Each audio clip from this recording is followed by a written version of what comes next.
I want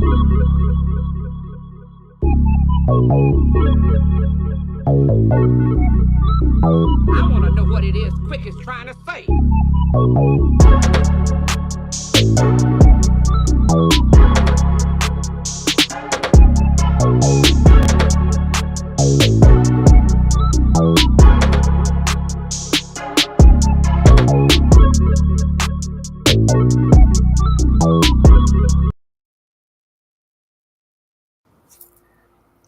Hey, we're gonna do this, man. We just gonna have to do it. Kyron is not here, as everybody can see, but I'm gonna try my best. Here we go. Let's do it, Wally. Ladies and gentlemen, boys and girls, children of all ages, Fourth Wall Productions, in collaboration with Taurus Comics, respectfully brings you the 152nd episode of the Four Tales podcast. I am your host, Danny J. Quick from Fourth Wall Productions, and standing in for Kyron across the way is the king of the Queen City, Wally McNair. Whoa, buddy, please. There, Please, don't do that. Don't do that. Kings get dropped and downfalls, all that, brother. I'm just a guy who fight for his people and keep it peaceful. I knew you was gonna have something to say. I don't claim kingmanship to no city. I just stand for all my people. We'll say the King Supreme of the Queen City, and together. I don't want to put nothing with King, and I'm good on all of them. You know what I'm saying? But I'm here though. Ain't nobody saying but we here. The co-creator, King Supreme from the Queen City, Wally McNair, and together we are two blurred comic creators here to help you find your next favorite comic. We are live on the Agents of Geekdom Network via Facebook, Twitch, YouTube, and TikTok. So if you're listening or watching us live, thank you for your support. Don't forget to like, subscribe, share, and review this podcast, because all of your positive reviews and interactions help us reach a bigger audience. Wally, man, thank you for joining me, man. Thank you. Yeah, anytime, brother. You said you needed somebody to sweep the floors. I said I'd come in and do it. sweep the floors. Nah, man, you're doing more than that. Anybody who doesn't know, they got to know. If they know me, they got to know you. We've been working together for a long time on comics. Co-create King Supreme, man. You do a lot of work in art galleries, and Elton, dang on Fairy Tale Nights, man.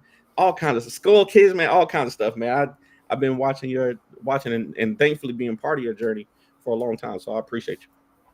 I'm here, my brother. Shouts to Kyron, man. For real. Absolutely. Shout out to Kyron. I told Kyron, I hope this is the first episode out of 152 episodes. I missed a few. This is the first episode that Kyron has missed. But I'm going to try to keep it together. We're going to do our best, Kyron, but we're probably going to mess a lot of things. Well, I'm not going to mess a lot of things. Danny's going to mess a lot of things up, but you know it's from love. You know, I already messed up the intro because first of all, I played the wrong video. I wasn't going to say nothing. Second of all, I can barely read. But thankfully, we have an amazing guest who I think will help make up for some of that. So we got just amazing comic book creator, writer. You've heard of Asunda. You've heard of Niobe. You've heard of the Defiant. The CEO of Stranger Comics is in the building. Sebastian. You forgot literary activist. You know what I'm saying? You got to put some respect on that man's name. Come on, bro. Absolutely. Sebastian Jones in the building. Welcome, man. Thank you. Happy Friday. How are you guys doing? Thanks for having me. Happy Friday indeed, man. So for anybody who may not be familiar with your work, Sebastian, I know I did a quick intro, but give it to us in your own words, man. Yeah. And I also want to pass on my love and respect to Kyron. I've been through that about a year ago, and there's always a before and an after, and that's how your life can be defined sometimes. So much love and respect and appreciation. So for folks that don't know me, maybe you know me from this angle. Familiar now? Yeah. All right. Hey guys, my name's Sebastian Jones. I run Stranger Comics with a whole bunch of, misfits or whatever. We're mostly known for doing the Niobe comics, or the silhouette of my hair at a comic convention. I don't know. but yeah, we're in our 16th year of doing this. 16 years of Stranger Comics, and what we're most known for in the comic space is essentially the world of Asunda with our trade paperback collections, wraparound dust jackets, the Akira homage. I saw Danny picked it up on TikTok and gave me a shout out. Thank you very much. All the fun things. We were with amazing artists around the world on our stuff. Our new Niobe comic that dropped, the Niobe She Tribe, one with Kusa and Bedu from the Woman King, is amazing. So we're just lucky to work with some amazing creators, in the space. So yeah, if you like fantasy comics, if you like fantasy, we're it. If you like super dope hip hop homages, or other homages. This we sold out of this at Emerald City Comic Con, the Emerald Edition. Yeah. You got the tradition. Yeah, no, same one. We went to Emerald City Comic Con and Seattle, Emerald City. They love their green, so we did 50 copies of this, and we just blew through these. Yeah, so yeah, super fun stuff, man. So just been in the game for a long time. Been creating this world since I was a boy, and I'm 83 now, and just making it happen. Oh, you're a little bit younger than me. I'm 1,000, so we there you go. This is one person I've been trying to get Wally's actual age for as long as I've known him. I've known Wally really over 10 years now, and I still don't know exactly how old he is or when his birthday is. So it's not important. That's not the important part. Sebastian, I did some digging, and I understand you had a record label at one point. Oh yeah, wow, I did. Yeah, I had a record label called MVP Records. We put out. Here's actually, I don't know if you can see it like this. So I can just move a few things. There's one of that painting right there. I put as an album cover right there. I put out like 25 albums of historical jazz and blues, old soul, funk, stanky funk, break beats, all the rare stuff. This is back in the 90s, right? Because I'm a 90s hip hop head. But yeah, so if you like, basically I put out, I would guess you call it an audio encyclopedia of roots American music. Okay. So you could see the tapestry of America from the 20s and see the social evolution through music. So yeah, we put out a lot of albums and saw how, Delta blues connected to New Orleans jazz, connected to swing, the movement of Chicago, the migration, blues in the 50s, doo-wop, bebop, and that good funk, So and a bit in a soup sort of hip hop from the 90s, Yeah. You I understand you have a love for Coltrane too, right? Big Coltrane head. Yeah, I'm a big Train head. Just went to the Alice Coltrane museum in Los Angeles at the in Westwoods. Yeah, it sounds so not like I'm super obnoxious or whatever, but it wasn't until I heard Alice Coltrane I believed in a higher power. So kind of like music is probably my first true love, my one true love, and Alice Coltrane changed my life. So yeah, and obviously John Coltrane, of course. Sure. Big Train head, yeah, for sure.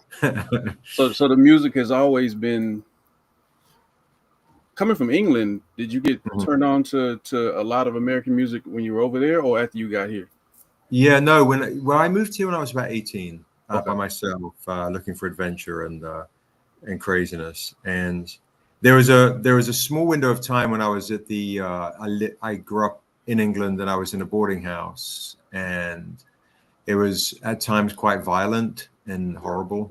And I just being mixed, I kind of discovered in predominantly white, predominantly super white kind of neighborhood. I think I discovered hip hop at 12, 13, and I also discovered 1960s civil rights music. Yeah. And discovering James Brown, Say It Loud, I'm Black and I'm Proud as a 12-year-old, 13-year-old boy, getting into a lot of fights. Right. for being not white. It kind of molded me a lot. I think it was super formative, right? Yeah. And I was like, oh, this speaks to my spirit, and it stuck with me. Yeah, so music has been huge part of my my orbit, my universe since I was a boy. Even to the point, actually, in this new comic, I wrote some music, and you could scan the QR code. I wrote it with one of my best friends who creates a children's book series called Brown Sugar Fairies. Okay. That we announced recently. Rob Edwards, writer of Princess and the Frog, is going to direct it. But anyway, she and I wrote some music together. You scan the QR code and you can listen to the music while you read the comic. Yeah, I'm a big music head, bro. Big music head. Yeah. Nah, it's trying to get Wally to get back to it, man. Wally, I told him for that Elton book that he did that he should have put some music out. Wally used to be. We did put music. We put a whole soundtrack. I mean you personally need to get back and put some lyrics together, man, because you spent some time as a great battle rapper, and I'd like you to get back to it, but I mean, now that Sebastian said it's okay, I'm sure something might happen.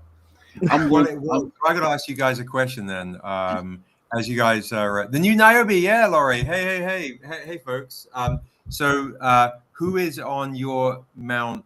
I don't want to say Mount Rushmore because it's kind of whatever. Who is your top five? Do you have a top five MCs or man? Vastly different. Danny's is gonna be Will Smith somehow. Will Smith got a new album coming out. Don't play with me now. That Lost and Found album was a lot better than people give it credit for. But I'm not here to disrespect, but I mean mine changes, but Andre 3000 is definitely always in that top for me. For sure. Man, it's cliche to say Biggie and Pac, but because Pac's mom is from where I'm originally from, Lumberton, there's a certain connection there from the ground level.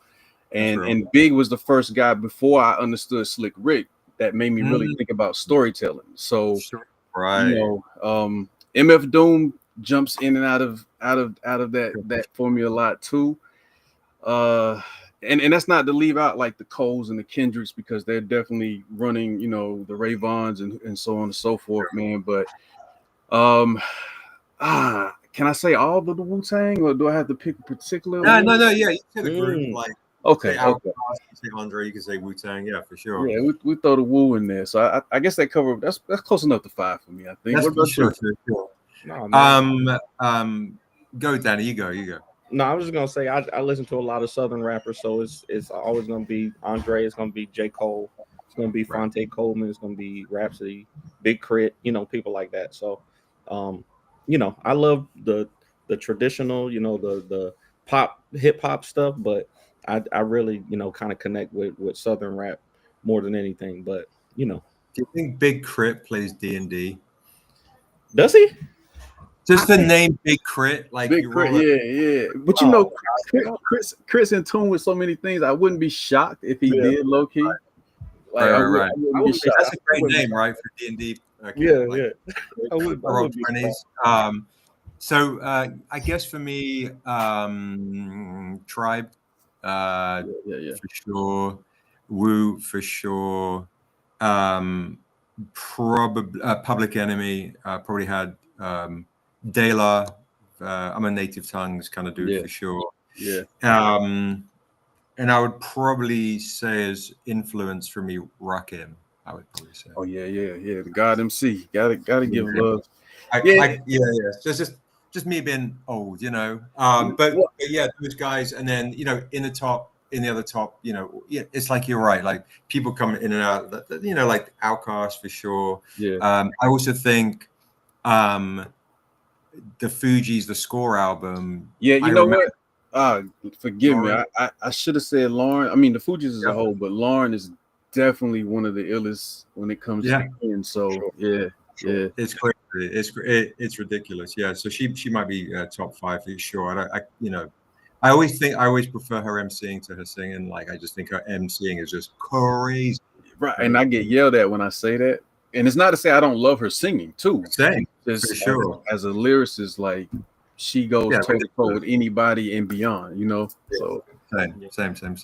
Yeah, that's what we did. Like about nine different hip hop homages. I got a Lauryn Hill homage lurking around here somewhere. Yeah. That's the Biggie, the DMX, yeah, Flesh of My Flesh.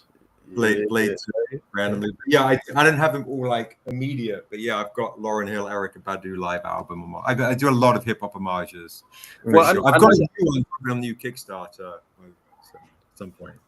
I noticed you find different ways to incorporate the elements of the arts, from art installations to the music. Like it seems like you enjoy finding ways to include everything that mattered to you in some form or fashion when it comes to putting books out and things like that. So is that one of the, outside of writing and seeing it all come to life, is that one of the other great joys, being able to just think of new things that you might be able to incorporate?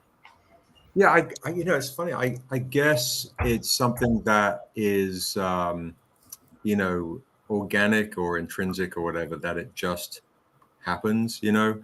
It's not like there are some moments, of course, being, you know, wearing the CEO hat, like, oh, this would sell well, this would do well for sure.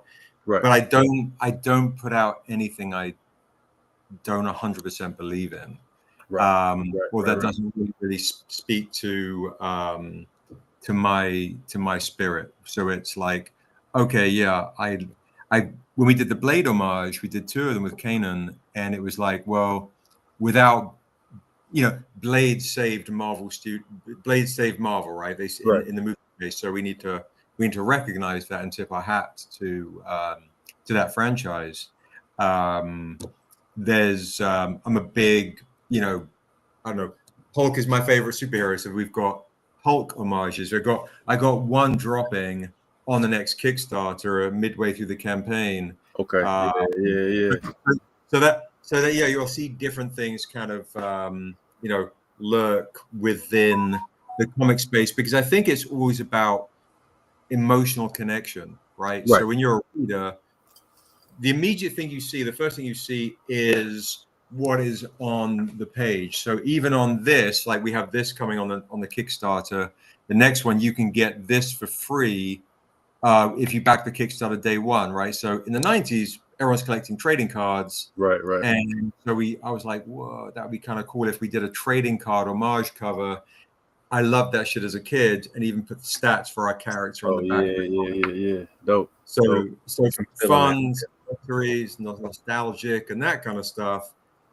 And then in the arts, like you say, like then we can do also beautiful paintings. So things that if you're a fan of just beautiful painted art and you don't necessarily like homage stuff, or it's not your bag, but you like beautiful paintings, then you know there's something for you. Thank you, Brandon. I appreciate that. Was it intentional, or another just kind of happened thing that a lot of the covers you select would make great gallery pieces, great wall display pieces as well? Was that an intentional move, or? Yeah, for sure. That's a great note. So when I had my record label, you saw the painting on the wall. I now and again did gallery exhibits. In Los Angeles, there's an area in Los Angeles called Leimert Park, which is kind of like the cultural black mecca of LA. Yeah. In my top 20, I used to see this group called Freestyle Fellowship. You know, I had dance-offs with the Black Eyed Peas before they were signed. You know, like it was that era, right? That time. Anyway, digression. But around those areas, there are a lot of galleries. And when I had my record label, I worked with amazing painters who. One guy ended up doing the complete mural for Amoeba Records, and I hired him. I was the first dude to hire him after he got out of doing a joint. But it was like, oh yeah, this is you. One thing I like to kind of do, and again, it just sounds super up my own arse, but it's like having a sense of self and dignity, and like, this is my shit. Right. This is not auto-tuned. This is not a sound alike. Right. Yeah. Tag trending. It doesn't sound like tin. It doesn't sound like a carbon copy thereof. And this is a current trend. I could give less than. Yeah.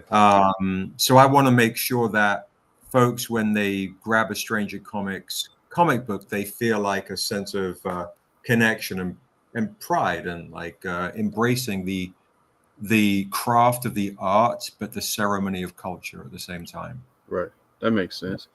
I got so many questions, but I'm stepping all over Danny, and I don't want him to look like he ain't the boss Hey, right man. now. No, you both are kind of guests, man. I know, Wally, you're trying to get into the live podcasting space, so hey, No, man, I'm not. You trying to make me get into that space? Ben says I see Ben. Yeah, Ben is a good friend of the show. He wants to know there'll be posters, big posters and prints and covers possible with tiers for the rewards. 100%. I don't know. Yeah, I know Danny's, I think, got the link somewhere lurking on this thing. Yeah. But we also, and I might be able to find it, Danny, and I can send it to you. Actually, we're actually in the construction of the page. But to answer your question, Ben, yes, you'll be able to get any poster of any cover that we do. And there's an art collector bundle with all of the posters. And remember, day one, literally, if you back it, you literally get this for free. So if you do a physical reward, and also on StrangerCon, just to drive Danny crazy, because I know he loves the Akira homages, if you come to what we have called StrangerCon, which is our YouTube live link, you get, because we hit 100 likes, you get the new Niobe Endura Akira Virgin homage for free. Dragon? That's dope. Yeah. Imagine drifting on that thing, right? Like, so you got the Niobe kicking on the dragon right there.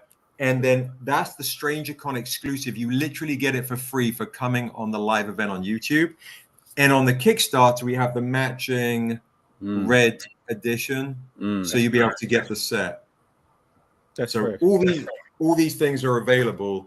And in the early birds, without getting kind of too salesy, I got something crazy too, which you will literally be able to get a Death Note homage. You'll be able to open it up, put your name in it, or put somebody else's name in it. Somebody else's name, yeah. Somebody else's name. Super dope. I mean, I think your story, knowing the parallels, like, because hip hop, like all these things that influenced me as well, Danny as well. I mean, except for Will Smith, I wasn't really but I think it's dope to see what you've accomplished, and from what I can tell, you hold very close to making sure that you protect what you're building, what you believe in. Right. How hard or how difficult or how easy has that been to turn down certain things when you know it just is going to taint what you're trying to do or completely take away from what it is that you're building? Yeah, I appreciate that. That's a great question. So when we started Stranger Comics 16 years ago, or even before that, when we were talking about it, after I ran the record label, I shopped around Niobe, The Untamed, where you first meet Niobe, these graphic novels to different publishers. And some were very honest. They were like, fantasy doesn't, honest, but I don't know, dickheads maybe. Yeah. They were like, fantasy doesn't sell in comics, right? You got the one-offs like Conan, Red Sonja, cool. And they were like, their black comics do not sell enough to keep us in, to make money.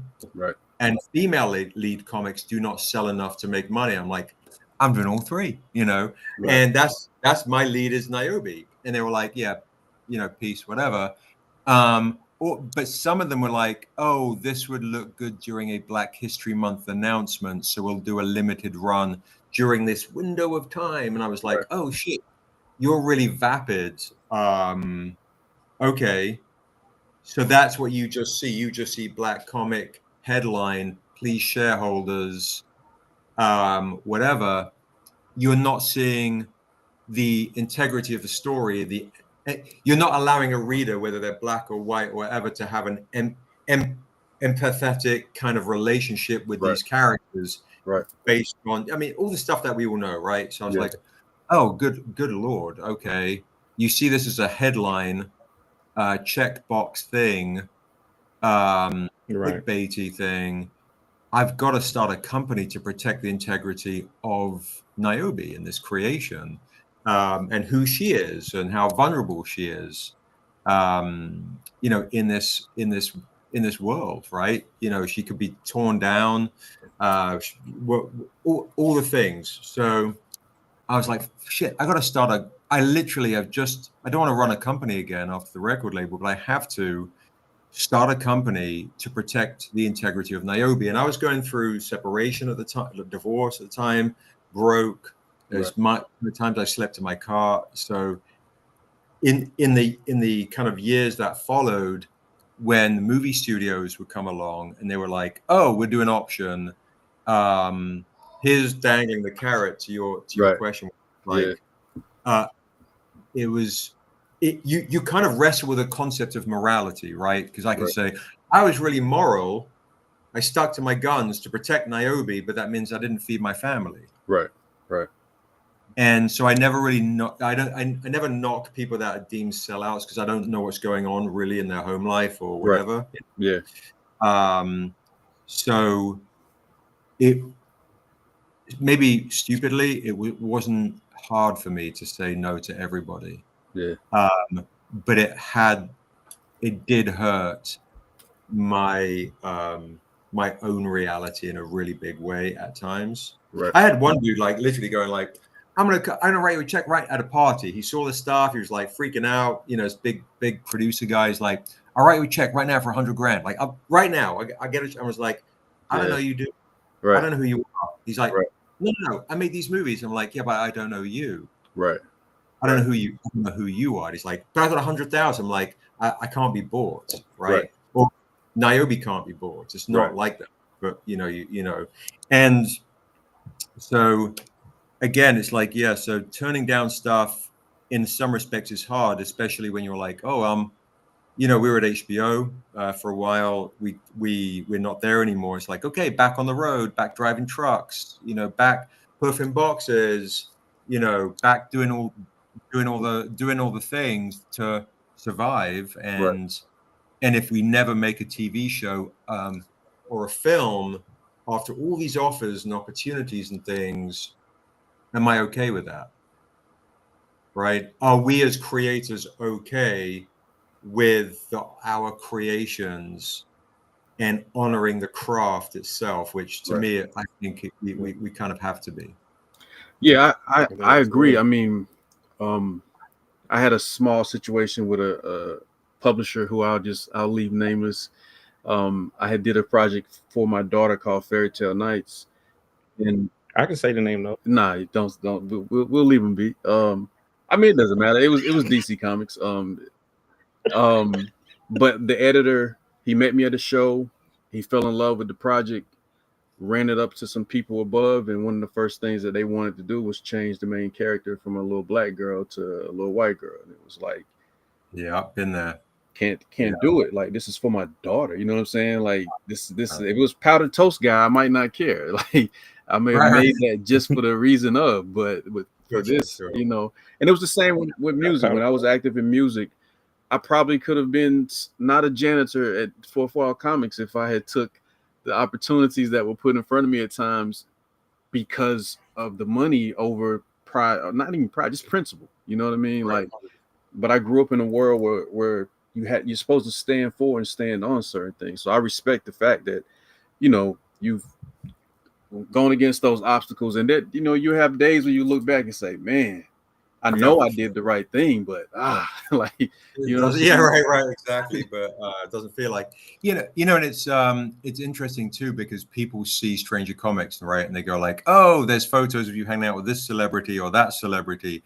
You must be, you know, bank. I've driven the same car for 20 years. I just got a new car because my car died. Right. You know, like, you know what I mean? Like, it's just the visibility. You know, like assumptions. It could be fans. It could be other creators that I work with. It could be whoever. You know, because I do my best to put the art forward or whatever. And you know. And I think this in America is a big deal, right?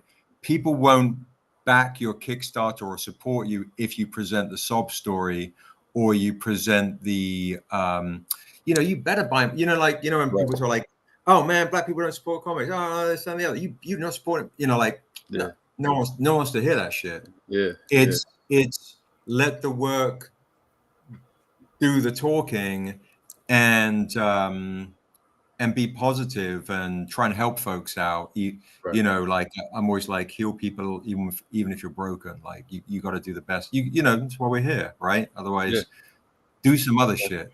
Right, for sure. Yeah. I think it's important, man, to have that balance though. Like to know, y'all know me. I'm more of an impulsive kind of creator. I would be. Not I you, would be Danny. Not you. I would be the one more likely to be like, oh man, yeah, I want to work with you.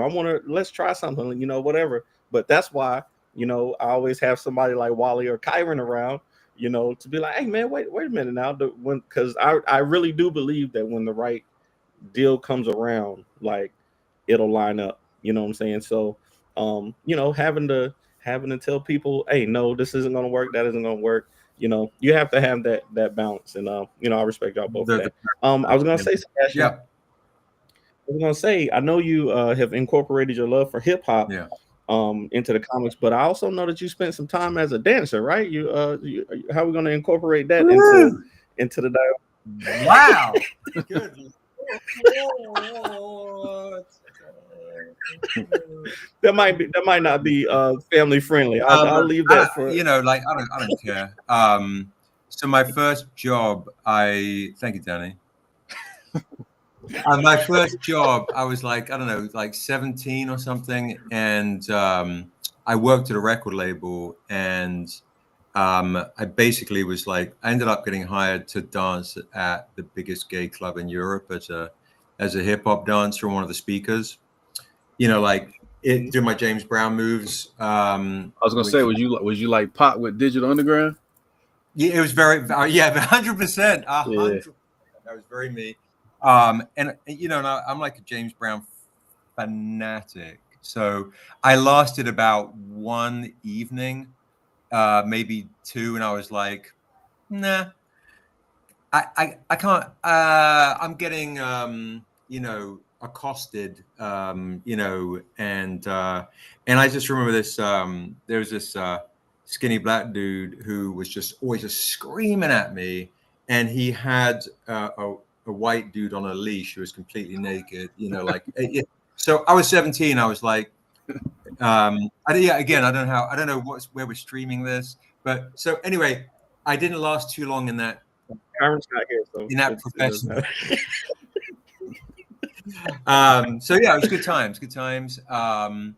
And then when I moved to America, I just loved to dance a lot, and just no more professional dancing, but a lot of throwing down in the circle, in Lemur. So yeah, that was my just a dancing fiend. Yeah, I love it. We got to get the quick takes. I just figured the audience might want to know about that. We got to get the quick takes real quick. Wally, I know you got some more questions. So let's do quick takes real quick, and then we will hit your other questions on the backside. So if you haven't seen the quick takes before, this is a rapid fire Q&A session where we grill our guests on their deepest, darkest secrets from the internet, like we have. I wouldn't say you didn't already. Okay. We already did that, but no, because Kyron couldn't be with us this week. I asked him to send in some questions for you. So you're gonna have 45 seconds to answer each question, and then we'll end with the fifth question being a top 5 list. So question number 1, Kyron wanted to know: are you a dual wield or a single wield weapon user, and why? I would say I'm a dual wield kind of guy because I can kill twice as many people in just the right amount of time. There you go. Nice and easy. I like it. Makes sense. Okay. So question number 2. He said that you recently did a comic about Robert Smalls. Who is another Black historic figure that you would want to do a comic book about? Nina Simone. Nina Simone. That's a good one. For sure. I would love to see that. Question number 3. Kyron said he saw that you once met Fred Williamson, aka Hammer. So he wants to know, what is your favorite blaxploitation movie? I'm a big fan of Barry Cordy's The Last Dragon. But Lord, yeah, okay, yeah.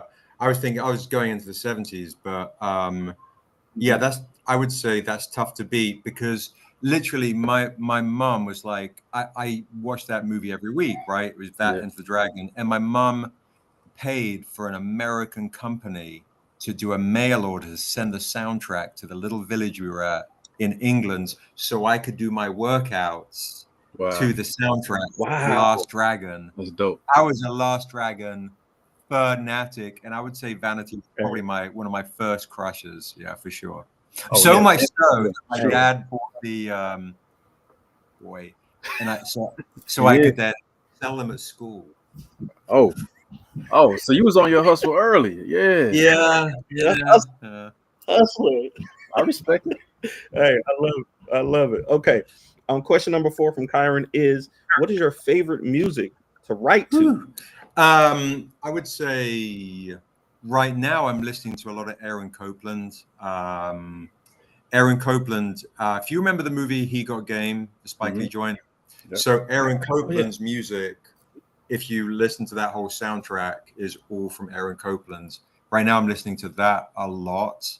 Like his intro, that intro is my second favorite movie intro of any movie of all time. He Got Game. I think it's a masterpiece. Yeah. And that music is John Henry. It's called John Henry, and I listen to that a lot of mornings recently when I get up to be like, all right, trying to get back in bed. You're right. And I would say apart from that, I listen to Gorecki, Eric Satie, and Ennio Morricone, all the spaghetti western music. Yeah. And then, of course, being a jazz head, I'll always come back to Alice Coltrane. Generally, I would say Alice Coltrane above everybody when I write. Dope. I love it. All right. That's so not rapid now fire. we got I'm just talking too much. Go on. Sorry. No, you're all right. You're all right. Now, for the last question, we like to do a top 5 list. And Kyron wants to know, we already said, you do. You're great with the homage covers and the references. So he wants to know your top 5 comics to homage. What are going to be your top 5 next homages, or things that you haven't been able to homage yet? My! Well, that's giving away a lot. Okay, that's already telling you my secret sauce. But I'll tell you this: on the next Kickstarter, we have an homage dropping midway through the campaign. Keep a lookout for it. Sade's Love Deluxe. Oh, okay. Yeah.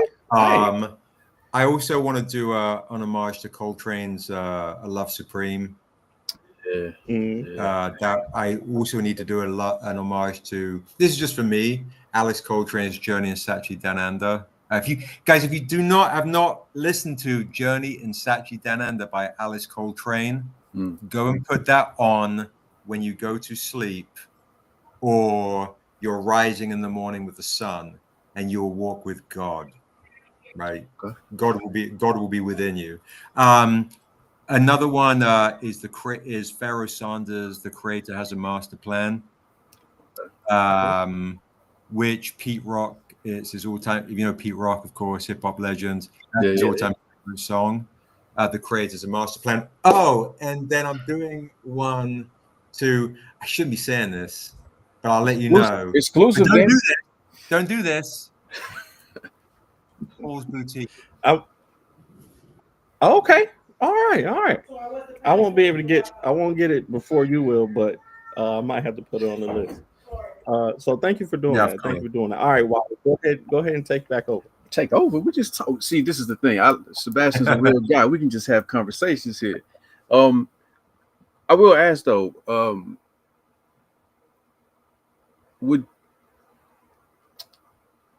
you say that your love for D&D games and things of that nature is what sparked building the world the way that you are?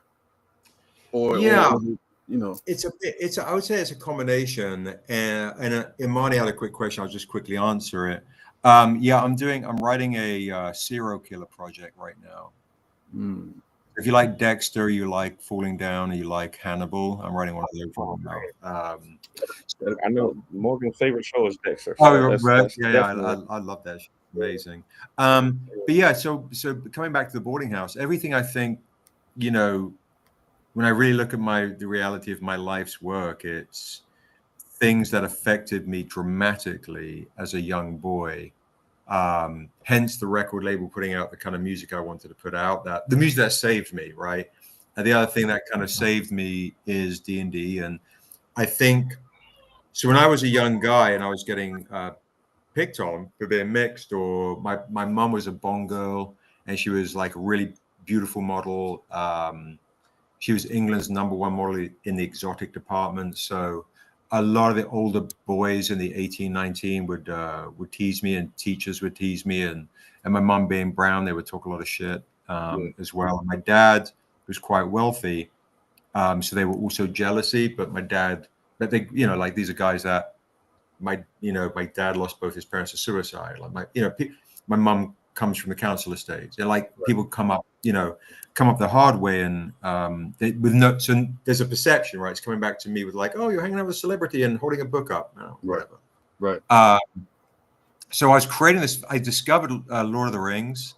I discovered D&D. I discovered the idea of a fantasy world. Right. And that I started to create and play within, so I could hide within it, I think. Yeah, for sure. And I created Niobe to take on, I think I romanticized about her as a young guy, most likely. Not necessarily just in a romantic sense, but just in a way that she could be like someone to take on my vulnerabilities, right, and also my insecurities, but also my wrath. Right.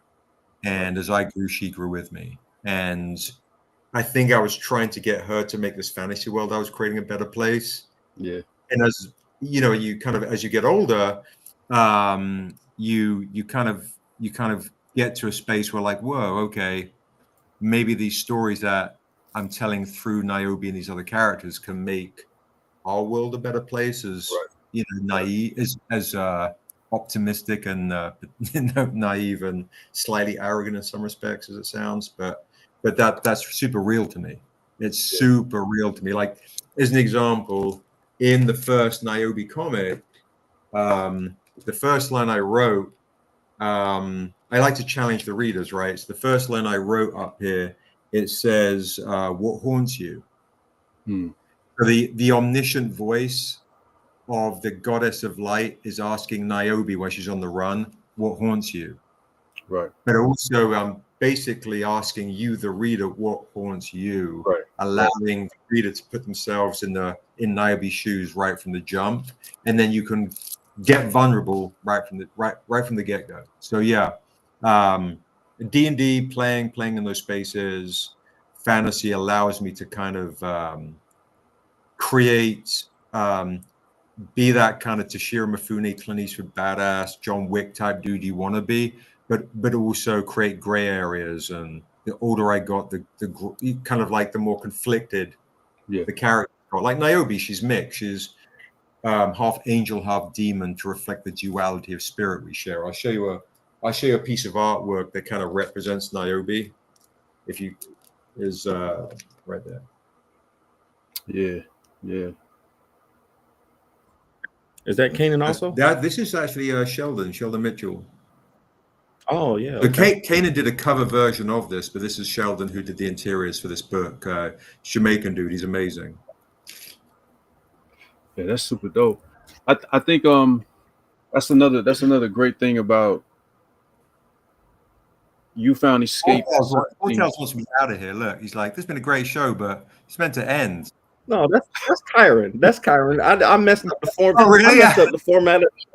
So Kyron is in the comments, cracking jokes on me because he knows that I didn't do it the right way. Gosh, Kyron, he's trying. I'm trying my best, Kyron. I'm sorry. I would say too. I would say Sebastian, man, it's always cool how the parallels of, like, it's cool, but it's not cool. We go through certain things, but if we hadn't went through those things, we probably wouldn't be who we are, and wouldn't have the principles and the morals and and stand for the things that we stand for. But it's also dope to see in certain ways, you're giving outlets back to other people that can be an escape, that can give them a chance to reflect, that can become therapeutic, you know what I mean, on these other levels, while at the same time inspiring people as they hear your story and continue to hear your story and to see, you know, with the ups, the downs, the highs, the lows, the everything in between. So, you know, a lot of respect for that, man, because you know, this isn't an easy game. The world itself isn't easy, but you know, it's even more difficult coming from the perspective that we're coming from and fighting to have, before it was cool, representation and voices. I also think it's dope that you decided to go a different path. You mentioned romanticizing Niobe, but it's dope that most creators would be like, I'm gonna make me like directly me the character, you know, and because Danny's Ace Blade, he doesn't, Morgan is Lumberjacks, like they don't like to admit it, but that's exactly who they are. But I think it's dope that you chose to go this other path that allowed you to explore and escape and build, but also allowed you opportunity to hold up women and give them light, and not give but help shine light, and be supportive in that way. So I think that's pretty amazing, bro. Thank you. Yeah, you know, it's interesting. So yeah, I appreciate that. Niobe has always been the face of the franchise.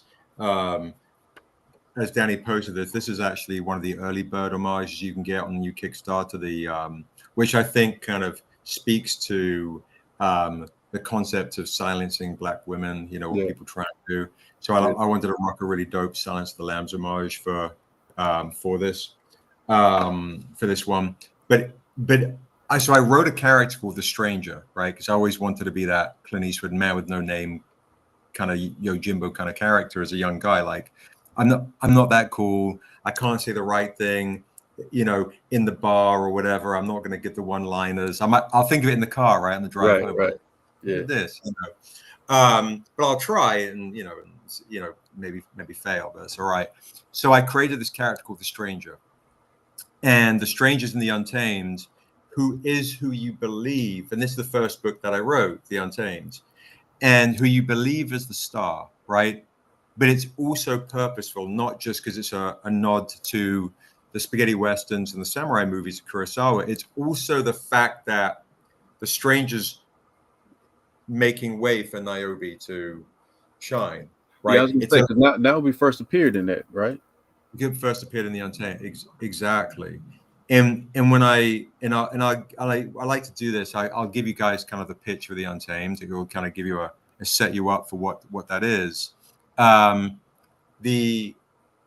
I signed the deal with HBO, before I signed the deal with HBO, I was in the meeting with the head of drama there, and he asked me a question. He said, because I'd had a lot of meetings with studios, and they were like asking all the regular questions, like, so what demographic is this for? Right. I'm like, yeah. And I was like, I don't know, people that like good shit. Yeah. Like, yeah. I know what you want me to say, but I'm not going to say it. It's too cringy. But this guy said to me, I love this dude. He was like, can I ask you a question, Sebastian? Is the Stranger you?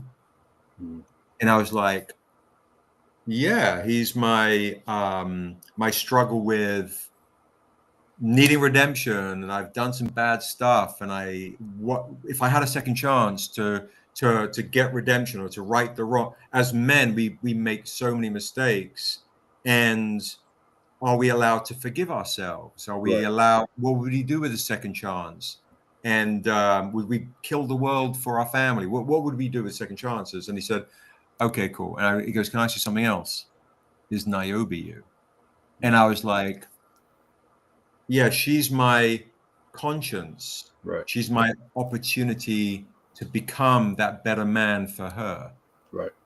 And also she's mixed like me and understanding like, oh, okay, yeah, sure. It's like this thing of it's just struggle to belong.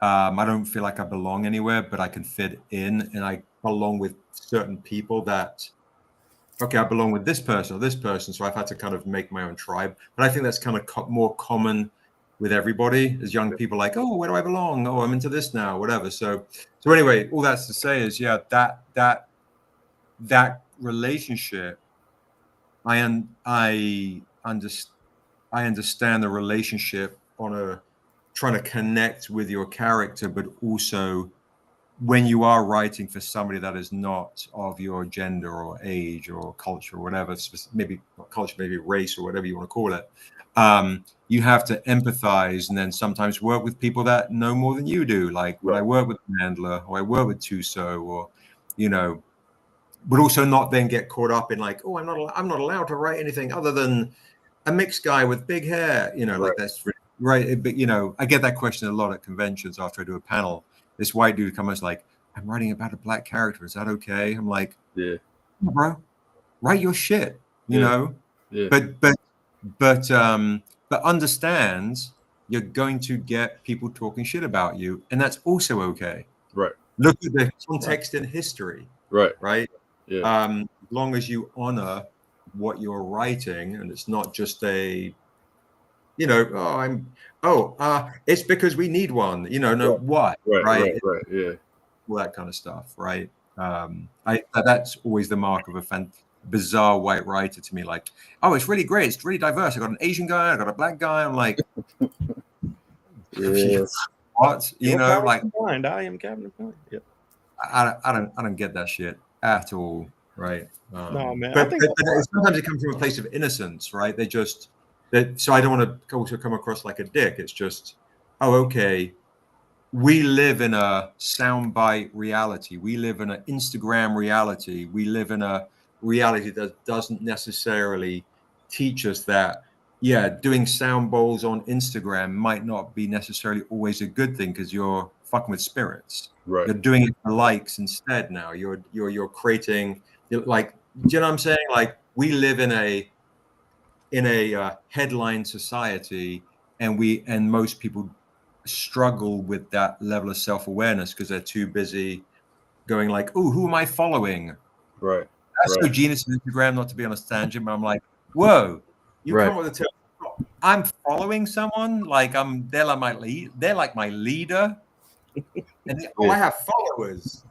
Right, it plays to the ego. I wrote a line in Niobe and Dura, and I was like, a leader is not measured in followers, but in the courage, in facing the demons they have the courage to face, something like that. And the demons they have the courage to face. Yeah. Right. Whether that's external or internal. But anyway, so I'm sorry, I'm like, Nah, you good. Like, listen, I enjoyed the conversation. I'm pretty sure Danny is thinking he'll never send me and you together into a meeting with anybody because we'll probably have people tearing the office down and jumping out the windows when it's all said and done.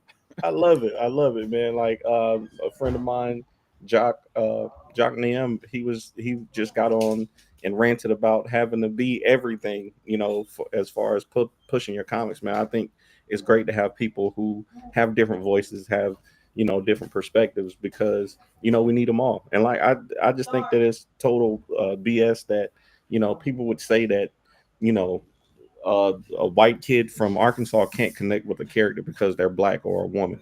Like, all the things that you're saying are universal things that everybody has to deal with, the dualities, and, you know, the want for revenge at times, and, you know, the good and the evil side of everybody. So but it is the balance that he mentioned as well, like the reasoning, the intent, the reasoning.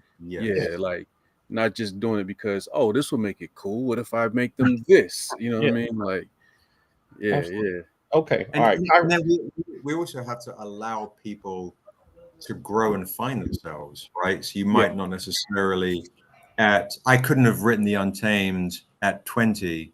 I needed to make some mistakes. So, but we're in such a society to condemn and be like, oh, look at me, like this, that, and a lot of people do that because they'll need a quick like boost of likes on their page to give themselves a little bit of a jolt. Like, I've seen people talk shit about me on social media. I'm like, okay, you're obviously going through some shit. Cool. You could have just picked up the phone and called me. Right. Like, it's you know, we've all made mistakes.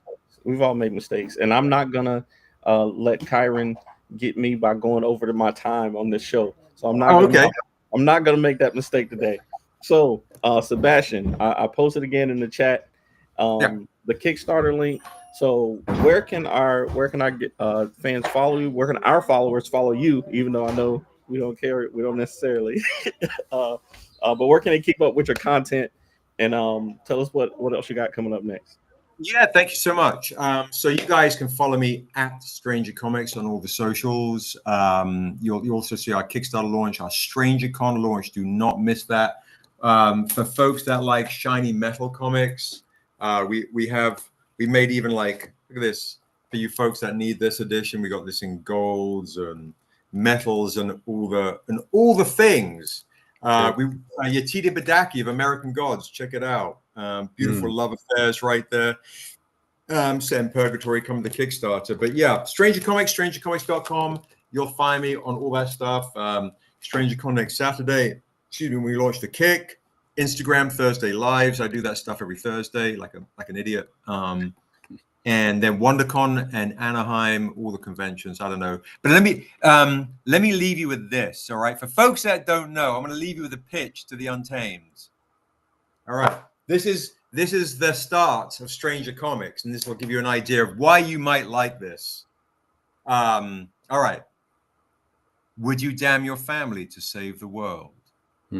The Untamed is a story about a man who's stuck in purgatory. And after 10 years, the devil comes along and he says, I'll give you 7 days to reap the 7 souls that murdered you and your family. He says, well, sign me up.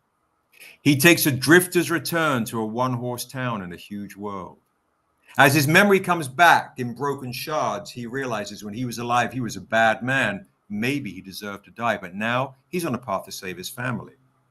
On his path of vengeance to save them, he meets a little elven girl called Niobe.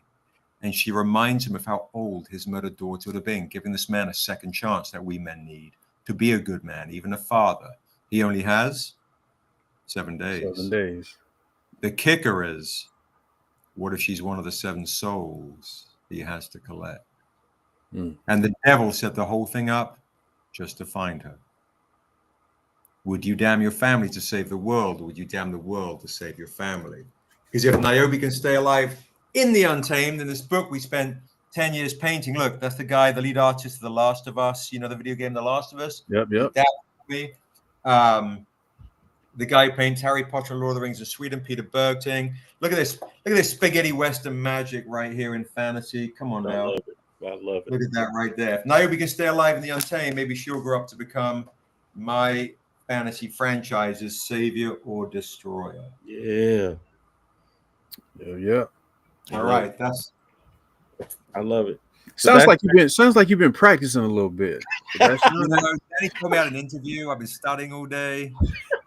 You may have said that picture once or twice, man. No, I love it. Sebastian, man, thank you for coming. Wally, thank you for stepping in for Kyron again. Hopefully, Kyron, I'm sorry, man. I had to, have some real conversation. A real one was on here, so I can't let Danny just mess this conversation up. Got to do it. Wally, where can people follow you and catch what's coming up next for you? Oh, at Wally V, WOLLYV. That's the Instagrams. But I normally be at fourth wall, sweeping the floors and stuff. So you can always catch me there, man. It's cool. And y'all know me. Danny, sorry to cut you off. I just put the Stranger Con on. I Facebook messaged you if you want to put it on the stream for folks that don't know. They want to come and get that free Akira homage. If you want to cut and paste it and put it in there, that's the YouTube live stream. If you guys go to the YouTube live stream and hit like, subscribe, remind, if we hit there it is right there. If we hit 200 likes, you get something else for free. So come to the stream, get all of your goodies, all the metal joints too. Look at that. Woo. Hey, I know I'm gonna be there, man. I gotta get that Akira Dragon. I gotta get that. So we appreciate you coming. Thanks for having me. Kyron usually has a drawn out thing, a very eloquent ending for the show. But I'm just gonna say thank y'all